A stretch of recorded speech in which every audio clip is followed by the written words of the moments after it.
Welcome. Hi. It's nice to meet you. I'm Andrew Berk. I'll be interviewing Andrew, what's your last name, Andrew? Berk. Berk?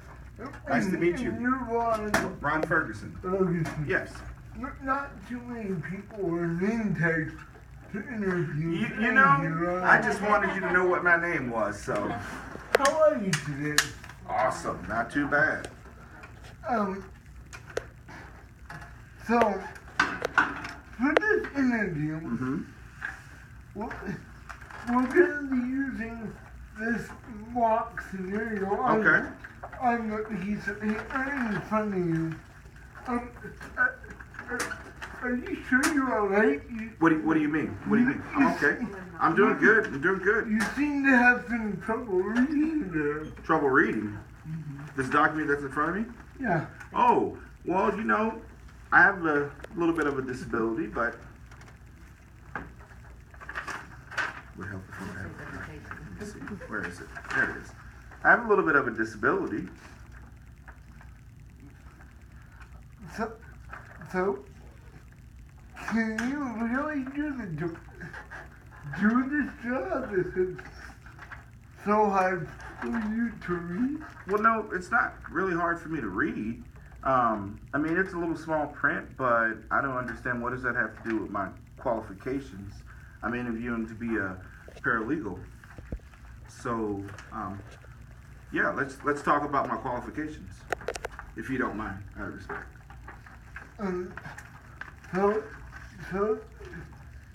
So, tell me a bit about those ones. Okay. I can do that quite well. Well, I worked for a law firm called Dewey Chapman, and the attorney that I listed as a reference can tell you how important my work was in winning certain trials and cases.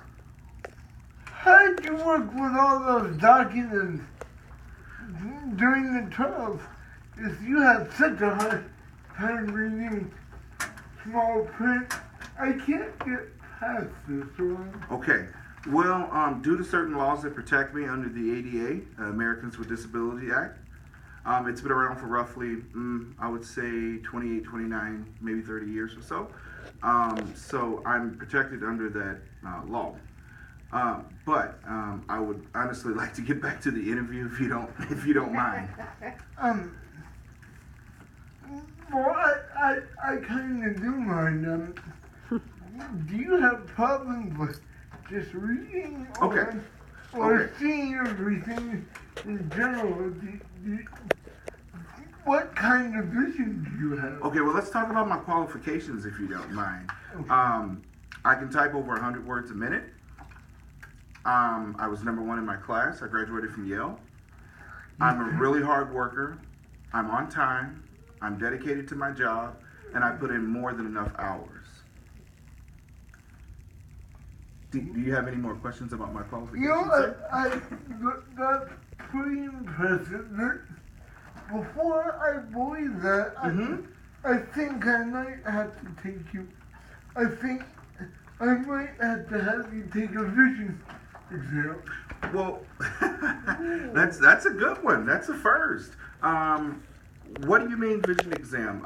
Because I'm trying to pursue my dream of becoming an attorney for later on down the road, but I want to start as I am a paralegal. You want to be an attorney? Yes, of course. Of course. God, there really is something wrong with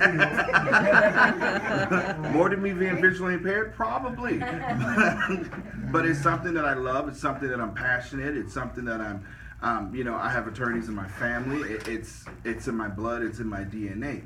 Now, as far as as far as me doing the job, listen, I think I'm honestly qualified to do the job. Now listen, you want to talk about a reasonable accommodation. I know you're an attorney, but let me educate you a little bit on something. Okay, you know I have a visual impairment because I do have a cane, okay? So what does that mean? When I use a computer, it comes with adaptive software as far as, and what I mean by that is JAWS. JAWS is a program that... Wait. How much is this? Well, let me explain to you. Let me explain to you first, okay? JAWS is a software that pretty much the way you use a computer with a mouse and a keyboard. I don't use a mouse. I strictly use a keyboard, and I listen to the speech that's coming through the speakers on my phone because I do have a visual impairment. So that is an example of a reasonable accommodation for when I'm hopefully, if you employ me, that I would use when I'm employed at this agency. But I'm dedicated to my job. The law firm that I've come from, the percent of us going in and actually winning at trials is very high. We're at a 98%. I worked on the last 4 cases that we had that come to our office. One of them happened to be about ADA and a client of ours being discriminated against in the work field. That was one of my biggest tasks. And I just want to tell you that, hey, I'm ready for the job. I'm determined. I'm dedicated to this job, and I have the qualifications. Well, you seem like you've demonstrated some legal knowledge. Yeah. I'm willing to proceed with this interview. Awesome. Now you're working 85-hour weeks. 85? Yeah. That's a lot. We can stop there. Okay.